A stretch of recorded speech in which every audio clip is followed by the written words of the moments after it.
Hi everyone, Stick here from Maplewood Studio. How you all doing? So today we are looking at our first Ibanez bass guitar, the Soundgear SR300. Ooh, it's red and shiny.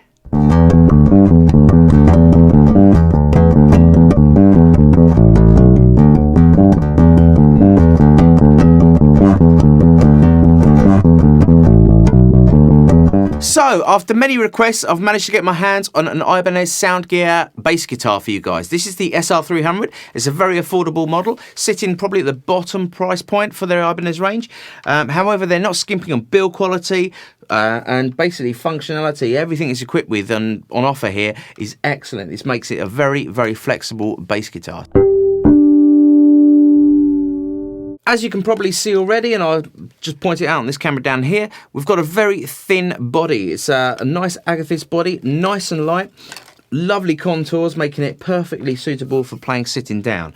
We've also got a traditional Ibanez thin neck. It's a modern C-shaped profile, 38mm at the nuts, and it keeps that narrowness all the way up. We're not looking at a chunky neck here, so if you're a small person or a beginner, this is really going to suit you loads because it's not too big and chunky to get your hands around, and it's just a very, very comfortable bass to play sitting down. So if you're looking at tabs, looking at computer screens, trying to learn songs, all that kind of stuff, and jam into backing tracks, it's really going to suit the bill nicely there. A maple and rosewood neck, and a rosewood board. We've got some medium frets going on, 24 of them. The fret work is excellent, and just the general finish is excellent. There's no sharp edges on the nut, all the way up to the 24th fret. It's really good quality at this price point. As you can see, we've got Ibanez's own, they're unstamped, unbranded tuners. They're closed back tuners. I'll do a close-up of that in a minute for you guys. Tuning is excellent, really nice to use, and of course being closed, they're not going to get all dust and grime in there if you leave it leaning up against a spare bedroom wall for months and then go back to it deciding you want to take up bass again. It's going to just tune up fine. Hardware wise, we've got a nice solid bridge. I'll point that out down on this camera. A nice solid bridge, plenty of adjustability as normal, and it's a string through the back, which is nice, so you're not going to scratch your paintwork restringing, which I think is a real big plus, because loads of bridges where you have to wind it through the back, you're always going to end up with the ball of the string scratching the body, which is a bit of a pain. You have to be a little bit careful, and usually you learn the hard way by putting your first scratch on your bass doing that. But as I say, these are just pop them in over the bridge and pull through, job done, so no risk of scratching your body there. All the adjustment that you need is there for intonation and action. So a nice, solid, sturdy bridge. We have two humbuckers, active electronics in this bass, which means you need a battery power supply in the bass to power the circuitry for the pickups and the EQ. So what we've got here are two pickups, two active humbuckers.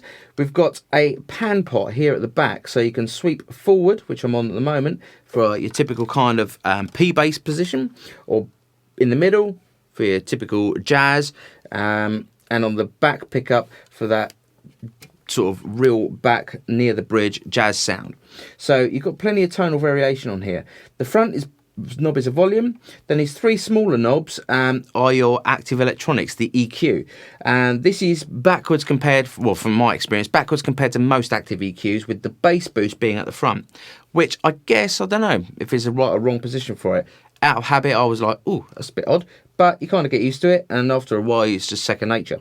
So we've got treble, middle and bass, so you've got all the tonal variations you can possibly need out of this bass, and of course, as usual, we'll go over some tones in a minute.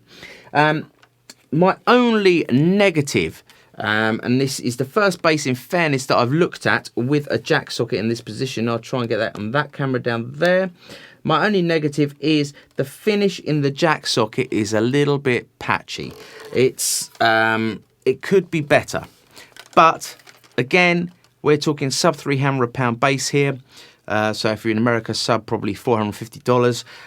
So they're not going to have the, the man hours to put in at this price point to make sure that kind of thing is painted and finished nicely. Let's go over some tones and catch you in a minute.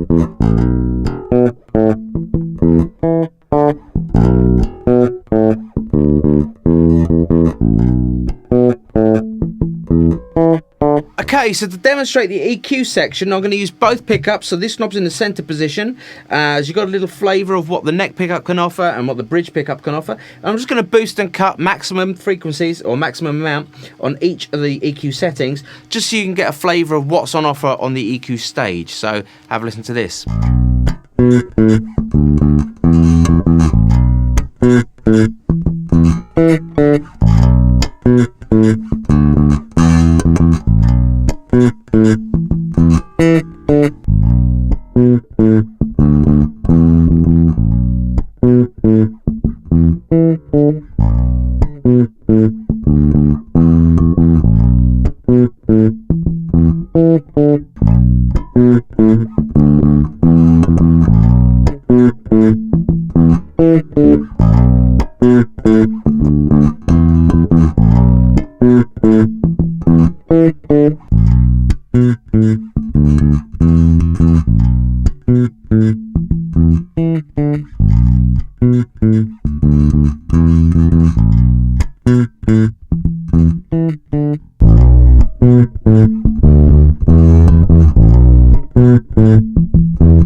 Okay, so there were some tones for you, hopefully covering what's on offer. As usual, apologies about my playing. I'm no monster bass player, but hopefully I'm getting the character of the instrument across for you guys, which is what you want to hear in these kind of videos. Just a couple of things I forgot to mention earlier. The neck is a 4-bolt neck down here, so it's bolted straight into the body. And obviously we've got a battery compartment here, which is for your battery for your active electronics. We've got your normal 19mm string spacing down at the bridge here, and one Ibanez little feature which I think is really cool is over here on the, let me just get this in shot, which camera should I go to? Let's go to this one, which is the truss rod cover. If I point that there, you might be able to see there's a little arm, little window, and instead of having to unscrew 3 screws, take a truss rod cover off, you just literally flick that little window up, ding, and adjust your truss rod. Nice feature. This one's come out of the box, it's set up fine, comes equipped with the Dario strings, which are, as you guys know, I always use, love. This is the, I think these have got the nickels on, which is really nice. I usually use Pro Steels, but as he's got the Darios on, I kind of just left these on here. As normal, this one is on loan to me from Anderton's Music Store in Guildford. Click the link below, check out their online presence, their website, it's amazing. And if you're in the area in the southeast of England, definitely go and have a nose around their store. It is awesome. And this bass comes in at £260, so it's a bargain. A Billy bargain. I can't fault it really at this price point. I mean, as I said earlier, I'm being really picky with the paint finish down on the jack socket here, but you can't have everything at this kind of price point. There you go, that was the Ibanez Soundgear SR300. Check one out, buy one now. Cha-ching! Stick out. Bye!